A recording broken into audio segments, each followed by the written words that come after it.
For the first in my Exposing the Grifters series, I'm going to be tackling the Daily Wire with specific drill downs into Ben Shapiro, Matt Walsh, and Candace Owens. Because there is so much information to cover, and some of it is really dense and information heavy, I'm going to place chapters on the play bar down below, so if you want to skip around, you can. If disinformation can be called a business, then at the Daily Wire, business is booming. And that business is modeled on personality. After all, outlandish personalities presented as a millennial conservative intelligentsia are the company's stock and trade. Now you're probably saying to yourself, I thought they were a news organization like a right-leaning CNN or the New York Times or something. But the fact is, they do a minimal amount of original reporting. The thing that butters their bread the most is taking reportage from other sources and having their stable of moronic caricatures add a patented mixture of outrage and conservative perspective. How is it that drag queens have escaped the blackface backlash? They are a business venture that is very comfortable making money, which separates them from similar outfits that stay with the nonprofit camp. Because of their for-profit status, they're not beholden to a board of directors committed to a single political project. And that's perfect for them, since the Daily Wire has no specific agenda other than building a profit margin based on combining conservative opinions with news aggregation. Another way of putting it is they make buku bucks spraying their feculent brand of commentary into other people's reporting like it's a dirty gas station bathroom toilet seat. Something they've proven to be very, very good at. Their winning formula emphasizes entertainment over ideological purity and a sizable investment in production value. Back when they were getting their start in 2015, they had financial help from an arch-conservative fracking magnates, the Wilks brothers, who were also super donors to Ted Cruz's presidential campaign. But it didn't take long for the Daily Wire to stand on its own 2 feet and shuffle into the spotlight like some kind of Frankenstein's monster, stitched together from all the leftover parts of all the right-wing media outlets that came before it. In fact, the Daily Wire surpassed even its own expectations of solvency by finding itself in the black a mere 14 months after it launched. Since that time, they boast that they've needed no outside funding from anyone in order to be the abysmal change they want to see in the world. That change being a radical return to a world where women are second-class citizens and the queer community are ridiculed and dismissed with hateful rhetoric. You know, all the good stuff. Pride Month. Now it's about gender, it's about sexual identity, so now there aren't just 2 genders, there are 56 different genders. If the Daily Wire has done one gutsy thing, and that's a big, big if, it might be coming out as Trump skeptics in the days leading up to his election. The gamble paid off, and after the Donald ended up in the White House, the Daily Wire enjoyed a serious uptick in its audience. From there, it was a matter of spreading the word about their own brand across as many platforms as possible. When its co-founder, Ben Shapiro, appeared on Joe Rogan's podcast, it translated once again into a massive chunk of new followers. Shapiro is a willing evangelist and appears on other platforms such as Fox News, and also participates in speaking events like CPAC with some regularity. But as they would come to find out, the Daily Wire's biggest and best method for getting the word out about themselves is Facebook. That's a space where they absolutely dominate the competition. At one point in June 2020, they were averaging just under 100,000 engagements per article. That's far and away a much higher metric than cornerstone institutions like the Washington Post and the New York Times enjoy on the platform. Ditto, more similarly minded outlets like Fox and Breitbart and The Blaze. Astonishingly, in May, the Daily Wire had greater post engagement on Facebook than the New York Times, the Washington Post, NBC, and CNN combined. Remember that next time you hear Ben Shapiro or any of his Rush Limbaugh fart-huffing friends whine about an anti-conservative bias on social media, because it's bullshit. So how are they doing it, you may ask? Well, it's a good question, and the answer basically boils down to perfecting the art of crafting clickbaity headlines that goose the taints of conservative hysteria and a good old-fashioned grift. Essentially, they gin up real news outlets' reportage with titles like, and this isn't a joke, book review, Proof that wokeness is projection by nervous racist white women who can't talk to minorities without elaborate codes. Seriously. Then they add the grift. Last year, Judd Legum exposed and Facebook confirmed a payola scheme between the Daily Wire and Mad World News, in which the Daily Wire paid Mad World News to spread their posts far and wide across Facebook in a move that the social media giant said constituted rule breaking on their platform. This led to Mad World News being demoted on the site and a stiff warning that the same would happen to the Daily Wire if they didn't knock it off. Not exactly a weighty deterrent, but nonetheless a partial explanation for how they were boosting their engagement numbers. In essence, the Daily Wire is a parasite. They attach themselves to a host, in this case the news media, and use the work of actual journalists to generate their own product through their own minimal effort. A forum for blowhards incapable of thinking the world is made up of people unlike themselves to spout off at the mouth about whatever they want to say about other people's actual journalism. They use the same play to grow their brand by using Facebook as a host, then finding ways to exploit their algorithm through violations of the platform's terms of service to pump up their own presence. It's a good lesson for all the kids out there watching. Don't work too hard when all you really need to do is use someone else's work and call it your own. You wrote your paper on war and peace. So is there law against that? No, there's not, Karen. But this is the exact same paper, word for word, that you can buy for $15 on turnpaper.com.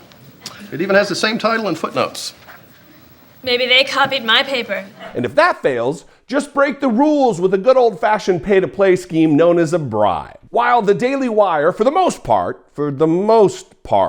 refrains from telling out-and-out lies on their shows, they definitely aren't ones to provide much context to the stories they blab on about, let alone present all the facts of a news story. And while they don't hide the fact that they aren't a news organization, they sure aren't going out of their way to make it clear either. The general results viewers are left with after watching their shows is GOP members are well-meaning leaders who really couldn't be all that harmful even if they wanted to be. Meanwhile, cancel culture is actively killing Americans. And that is really dangerous because millions of people are tuning in and getting a download of warped opinions that are not based in reality, compassion, or empathy, for that matter.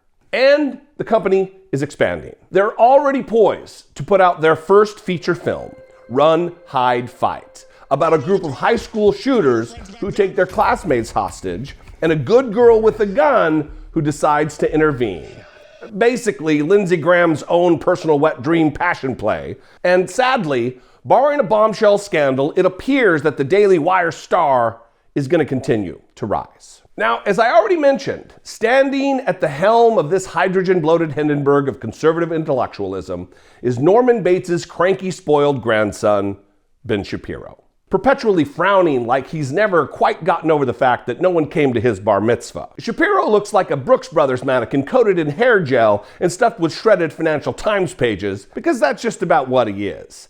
A fabrication, a young Republican Pinocchio hand-carved and assembled by true artisans of right-wing bullshittery. Now listen, that's not to diminish Lil Benny's own precocious ability to weasel his way into the public consciousness. We really shouldn't undersell how truly obnoxious a violin prodigy who writes a nationally syndicated column at age 17 can really be. After dabbling in law and writing books about porn addiction and the political perils of watching TV's MASH, Shapiro's Harvard education and Los Angeles upbringing made him a prime candidate to be a stooge for the David Horowitz Freedom Center. The Freedom Center is a nonprofit bent on exposing Hollywood to be a viper's nest of liberal elites, as if anyone, anywhere, didn't know that already. It also takes the millions of dollars it gets from organizations like Islamophobia propagandist the Bradley Foundation and uses them to spread the delightful fear-mongering of sites like jihadwatch.org, as well as support far-right political campaigns abroad. Under the center's tutelage, Shapiro honed his nasally hyper-aggressive method of snarky attacks on progressive figures and ideologies. like some high school debate team captain who's been shoved in a locker so many times he's gotten comfy there. He gained a following as a self-confident master of reason and logic. In 2012, he became the editor-at-large at conservative mental sinkhole Breitbart News. But it wasn't until 2013 when Ben Shapiro dunked on oafish pigman Piers Morgan on Piers Morgan's own show for not supporting gun rights enough in a post-Sandy Hook world, and that's when he really had his moment. Passion on the issue doesn't really justify the rationale for why you want to ban assault weapons, but not handguns. You don't understand why we want to remove the preferred weapon of choice, these killing machines, well, I would like from the hands of deranged young men. All I'm asking is for you to be philosophically consistent. If what you're worried about is the removal of killing machines from the hands of deranged young people, then maybe we should talk about a blanket gun ban. And let's get to what the left really wants here. It was around this time that Ben Shapiro began his partnership with Hollywood producer Jeremy Boring, best known in the business for sucking on the teat of the dude who played Shazam and producing movies about violent immigrants. Boring saw something in Shapiro, a turd he could polish and polish and polish until it sparkled like cubic zirconia. So he gave Shapiro a full makeover, from chess club president with a 4chan account to clean-cut junior exec who just talked his way out of a hit-and-run charge. And together, they launched the site Truth Revolt, with a little help, again, from David Horowitz, Freedom Center, ostensibly to help boost Shapiro's brand of white-collar douchery. Ben still clings to a shred of credibility since he's avoided some of the pitfalls that his extremist cronies have fallen into. He was more than happy to make unsubstantiated claims about Obama's Secretary of Defense, Chuck Hagel, being supported by a group called Friends of Hamas. But he's also been a long-standing critic of Trump's and went on a Twitter temper tantrum when The Economist called him alt-right. To be fair, though, that was probably because of all of the nasty anti-Semitic things that the actual alt-right said about him after his messy divorce from Breitbart in 2016. Shapiro cut ties with the site after his friend and colleague, Michelle Fields, said she was assaulted by Trump campaign manager Corey Lewandowski, a thing we all witnessed, and also a thing Shapiro's own audience of racist trolls was very into, it appeared. Having also been curiously exiled from Truth Revolt a year earlier, Shapiro and Boring launched a new venture, The Daily Wire. And to this day, Ben has been the primary figure on the site, even if he did step aside as editor-in-chief in 2020. This is likely because of the simultaneous success of his political podcast, The Ben Shapiro Show, which was only beaten in iTunes downloads by one other show in its first 2 years, Oprah Winfrey's. But again, this all hinges on the carefully cultivated ability to brush off entertaining some of the worst takes imaginable as part of some esoteric search for meaning. Hence, his ability to deflect criticism after making comments like opponents of the Iraq War should be tried for sedition, or that Arabs like to live in open sewage, things he actually said. He makes lukewarm apologies about how he regrets the weakness of a particular argument, or he insists that he was taken out of context, all while doubling down on an even more ghastly assertion like transgenderism is a mental disorder, or that the killing of Trayvon Martin was justified. You cut that out now, or you'll go home in an ambulance. Then he charges headfirst into the sensationalist debate, ready to whine that if people aren't paying attention, it's because the PC police are impugning his right to be heard. Only so much that they can do when the president of this university who shut down this event in the first place because he's a totalitarian. And this kid loves to argue. It's almost like there's not a single hill he isn't willing to die on, no matter how idiotic. Him, Caitlyn Jenner. No, because it's that's her. You're not being polite to the pronouns. Because disrespectful. Okay, forget about the disrespect. Facts don't care about your feelings. It turns out that every chromosome, every cell in Caitlyn Jenner's body is male with the exception of some of his sperm cells. Because he's well-groomed, articulate, and self-assured, we're supposed to take for granted that he knows what the hell he's talking about. But for someone who takes so many wild shots in the dark, it shouldn't be surprising that even in full daylight, he couldn't hit the broadside of a barn with one of his rhetorical volleys. Hence, his argument that as climate change raises sea levels, submerging thousands of homes in America alone, people will be able to just sell their worthless properties, presumably to citizens of Atlantis. There's also his widely refuted claim that over 800 million Muslims fall into the vaguely defined category of radicalized. Spreading lies is always a bad look, but it can get deadly, literally, when you're calling for blood and having millions of followers standing by. Ben's message about the dangers of radical Islamists wasn't lost on Alexander Bissonnette, the monster who checked Ben Shapiro's Twitter account 93 times in the month before he shot 6 men to death at a Quebec mosque in 2017. So it's almost as if making a cogent, well-reasoned case for ideological diversity and open-mindedness isn't actually Ben's goal here. Otherwise, why would this pathetic little polished turd keep taking flying leaps into the cultural fray only to bizarrely self-immolate by announcing to the world about how dry his wife's vagina is? Goodbye, honey. Have a wonderful day at work. As a doctor at the doctor's office, she's a doctor. Hold on one second. I just been trying to make sure about. Let's see. Perfectly dry. As it should be. It's perfectly dry. She does not have a wet ass P word. Let's go. Whether it's buying magnificently useless pieces of wood or coming to the astounding conclusion that crime should be illegal, it all boils down to one thing: staying relevant. It's why he and his cadre of dildos with ears are more than happy to get booed off college campuses across the country. Laughed at or loathed, it's all gravy, as long as they're on the tip of everyone's tongues. Take Matt Walsh, for example. He'd be downright hilarious if he wasn't such a disgusting hate monger. Somehow, though, he still manages to be pretty funny. You know, the way a drunk clown who falls into the cake at a kid's birthday party is funny. We're laughing at you, Matt, not with you.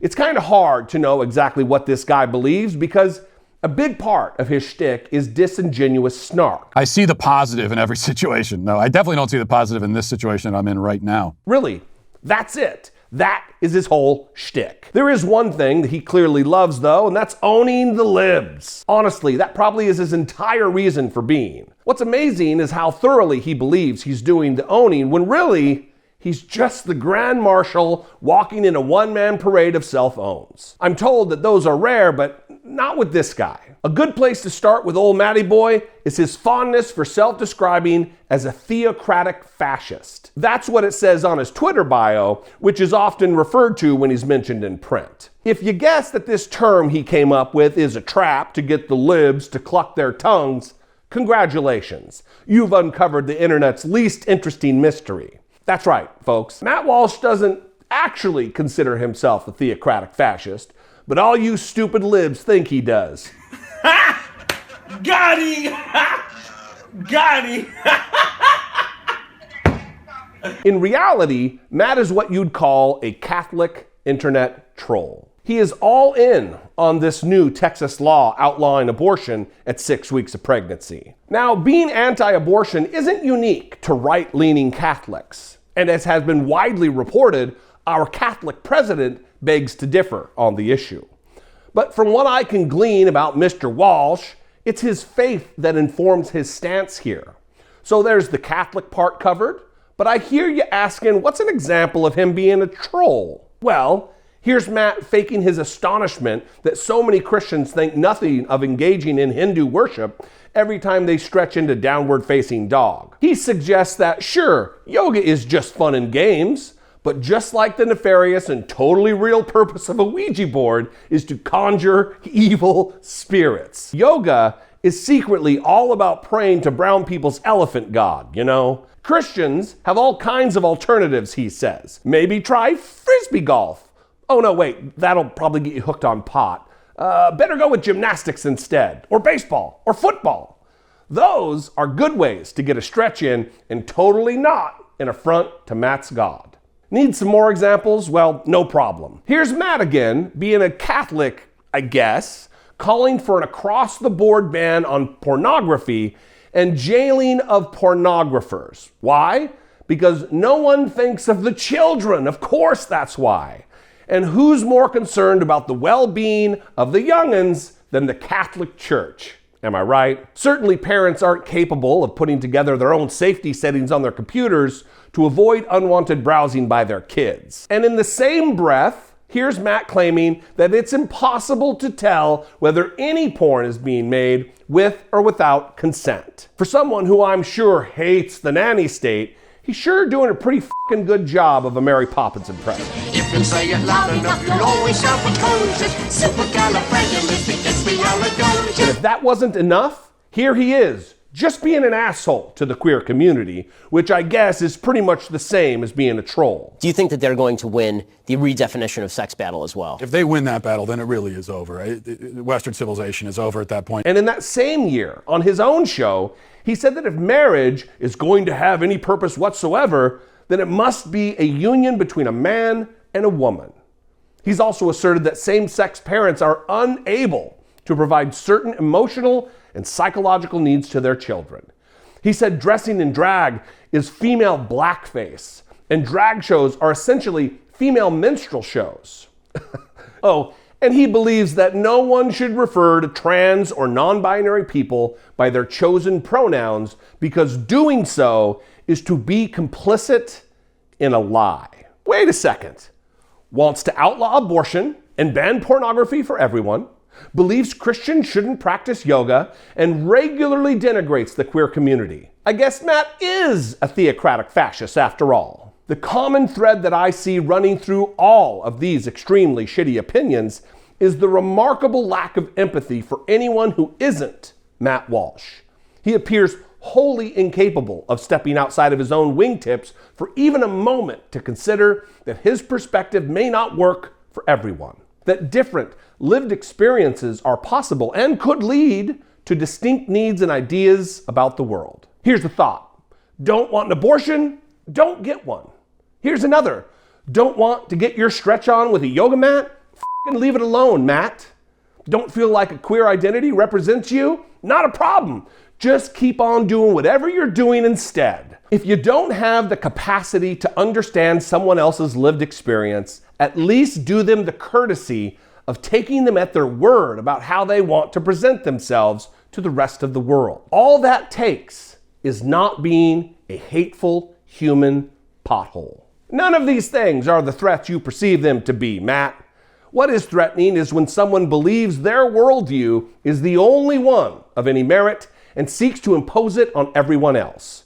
So, Matt, go trim your beard or have your glasses tightened or whatever it is you do for fun, and please, for the love of crumb cake, leave the rest of us alone. Finally, we come to possibly the strangest corner of this sad little pundit kingdom, the one occupied by Candace Owens. Initially, trying to understand who this woman is and why she says and does the things she does seems confounding to the point of making you cross-eyed. But once you disconnect your brain from the laws of reality, a clear picture starts to form right in front of you. Like a magic eye painting you've been staring at for hours while standing in the mall. And it turns out that the dumbest explanation possible is the answer you're looking for. In 2017, the Hitler Youth spiritual successor, Turning Point USA, hired Owens as its communications director in hopes of dismissing accusations of racism by former members of the organization. That'll be the second installment of Exposing the Grifters. This was no small order for Candace, who is black, given the fact that those accusations come from Turning Point USA organizers saying things like, "I hate black people," and "white power." But thanks to her own bombastic nature and ability to corner the outrage market, she has since risen to figurehead status amongst right-wingers who barely are old enough to buy beer. On election night last year, she announced she would be hopping in the Daily Wire's clown car, and the company launched the Candace podcast in March. This show is going to be all of the pieces of me.